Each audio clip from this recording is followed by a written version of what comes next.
Ladies and gentlemen, this sounds like a joke, but it's 100% true. President Donald Trump just signed an executive order imposing massive tariffs on cheap goods from China, with the first target being super cheap electric cars, the kind that you can buy with just a few fewer Starbucks trips, with wheels and a steering wheel. The story doesn't end there. We're talking about the largest tax attack since Trump declared war on TikTok. From Shein, Temu to electric cars smaller than a student bathroom, all are facing the risk of being hit with sky-high tariffs. And the irony is, Americans are complaining about price increases, inflation, while Mr. Trump says taxes must be imposed to protect American workers, who are now standing in line waiting for Amazon orders from Shenzhen. Welcome to today's video, where we unpack Mr. Trump's new policies, analyzing everything from tariff orders to Shein handbags, and explaining why this time the wall Mr. Trump is building is not on the Mexican border, but between the U.S. and your online shopping cart. Returning to the White House after a campaign that felt like a stand-up comedy tour, Donald Trump wasted no time in demonstrating that his "Make America Great Again" 2025 slogan will also come with an accessory, a whole new set of tariffs. Specifically, the latest executive order hits a slew of cheap Chinese products, including mini electric cars, tech components, renewable energy equipment, and even made-for TikTok products like color-changing LED wall lights. So what's the reason? There are only 3 words, but each word is as heavy as a tax: protect domestic industry. Trump believes that America is being invaded by cheap goods, not by military means, but by online shopping carts.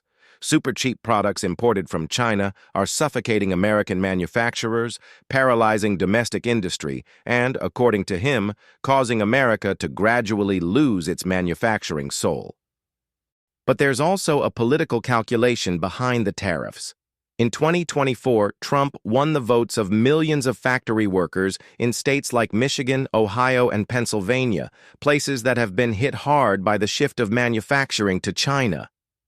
This tariff isn't just about economics, it's about a political message: I'm protecting you.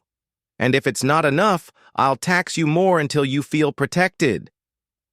The Trump administration has announced it will raise tariffs to 100% on some strategic goods. That means, if you're thinking about buying a $10,000 electric car from China, sorry, it's probably going to be $20,000. Not including shipping and taxes, you're guilty of not supporting America. It didn't take Beijing 24 hours to react after the tariff announcement. A Chinese Ministry of Commerce spokesman said, if the U.S. imposes unreasonable tariffs, China will take corresponding countermeasures. And you know how China responded? They didn't just threaten to impose retaliatory tariffs on soybeans and Harley-Davidsons. They also hinted at reducing the supply of rare earths, materials that are indispensable in the high-tech and defense industries. That means if Trump goes too far with his tariffs, the U.S. could run out of refrigerator magnets. Meanwhile, how are American consumers reacting? In a word, bewildered. Especially deal hunters on Temu, Shein, AliExpress. Now every add-to-cart click is accompanied by a shudder of price. Consumer groups and small importers are also starting to protest strongly. Some shop owners are complaining that import prices have doubled, while IKEA-style furniture makers are saying bluntly, "So now I have to go back to making handmade furniture?" It's not just consumers. Many economic experts are also warning excessive tax increases will push up prices, trigger inflation, and create the exact vicious cycle that the Trump administration is trying to avoid. But Mr. Trump doesn't seem to be worried. In his latest press conference, he said, if Americans find Chinese goods too expensive, then buy American goods. The question is, do you know that a made-in-the-USA shaver costs 4 times more than the one Temu sells? So are these tariffs a wise move or a bold gamble by Mr. Trump on the U.S. economic chessboard? First, let's admit it. There is reason to be concerned. The U.S. has long relied on cheap supply chains from China. Thousands of small businesses and tens of millions of American consumers have become accustomed to more affordable than hourly wages. Trump's closing of tariff loopholes has left many feeling like buying gas without looking at the price for the first time, full of pain and regret. But there's a bigger strategy behind it. Trump believes that raising tariffs will force companies to produce domestically, creating jobs and reviving American industry. In short, he wants Americans to not just consume, but produce for consumption, a philosophy that sounds very Henry Ford, but with orange hair and Twitter. The problem is, shifting supply chains doesn't happen overnight. Many companies say outright, "We want to manufacture in the U.S., but the cost of hiring workers is 10 times higher, and the labor laws are stricter than the old ones." The reality is that without a parallel support strategy, from training workers to subsidizing domestic investment, tariffs will only punish consumers rather than create a sustainable manufacturing base. And remember, China isn't standing still either. They're pushing exports to third parties, lowering prices further and expanding into other markets. Meanwhile, Americans can only look at the new price list and sigh like they're looking at their ex's SAT scores.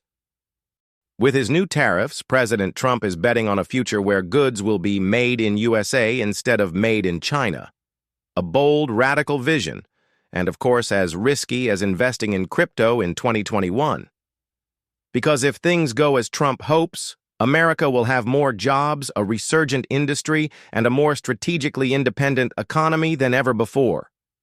And if they don't, we'll have 2,000 iPhones, 80 sweatpants, and American dads learning to sew for their kids as a way to save money. The truth is, no policy decision is without controversy. The big question now is, will Americans pay more to protect domestic production? Or will they protest because they've lost the low-cost consumer habits they've been attached to for a decade? What about you? Do you think this policy is the right move or a big tax that will make everyone tremble? Don't be shy. Leave a comment below, even if you're regretting that $4 item on Temu. If you found this video helpful in understanding Trump's new policy, or at least making you laugh a little amid the price storm, don't forget to share with your friends that cheap goods are dangerous. And don't forget to subscribe to the channel so you don't miss out on more funny, insightful, and mildly sarcastic political analysis like this. And now, if you're thinking about ordering online, good luck with the new price list.